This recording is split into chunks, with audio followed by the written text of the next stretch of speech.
Hello guys! Welcome to my channel again. Magandang buhay sa ating lahat. At andito ako ngayon naman sa loob ng UST, University of Santo Tomas. Guys, bali meron lang nadaluhan dito ng binyag.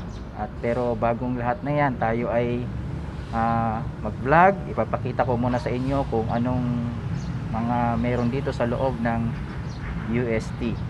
Okay guys, pero bago ang lahat, kung bago ka lang sa channel ko, again, don't forget to subscribe at pakipindot na rin po ang notification bell para lagi po tayong updated sa mga susunod kong video. Okay guys, pero mag-intro muna tayo bago natin ipakita ang loob ng UST. Bye!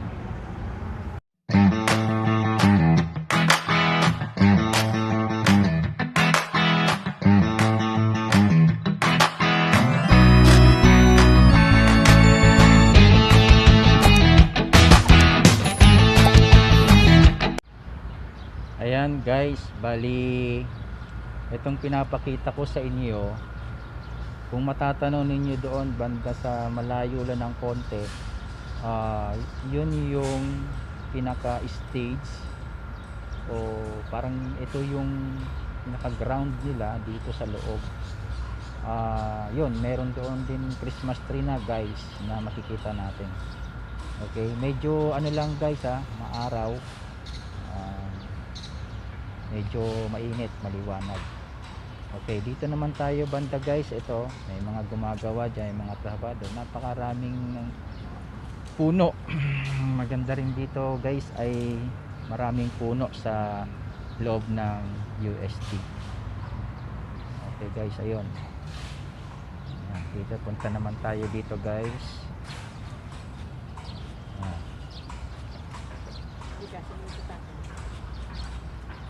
Ayun, so nakikita nyo ba yun guys, yung building na yun? Ayan, yung building na to, ito yung old building daw dito. Alam nyo pa guys, trivia lang, ito daw ay naitayo pa ng 1611, year 1611 guys. So ibig sabihin napakatanda na nito itong building na ito. Hindi pa ako pinapanganak niyan. Ayun guys, lakad-lakad lang tayo at kayo ay aking itutur sa loob ng UST, University of Santo Tomas.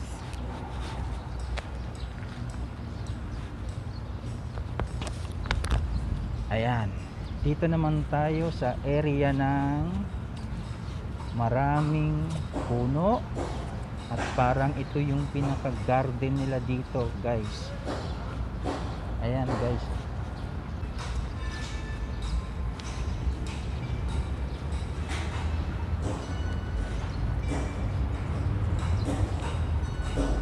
ayan guys, diba napaka liwalas. Ayan, okay. Ito naman guys, yung makikita natin yung simbahan ng, ito naman guys yung natatanaw ninyo, dito yata ginaganap yung ano ba to, sa may soccer. Ayan, nakikita natin may mga net naman eh. Ayan guys,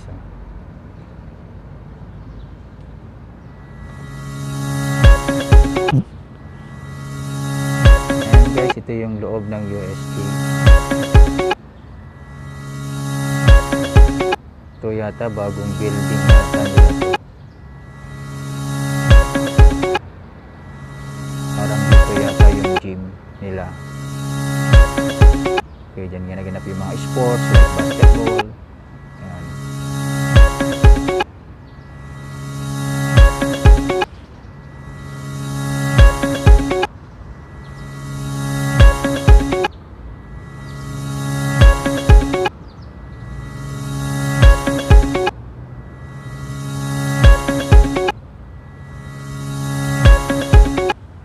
Guys, napakalawak at napakalaki din itong loob ng University of Santo Tomas.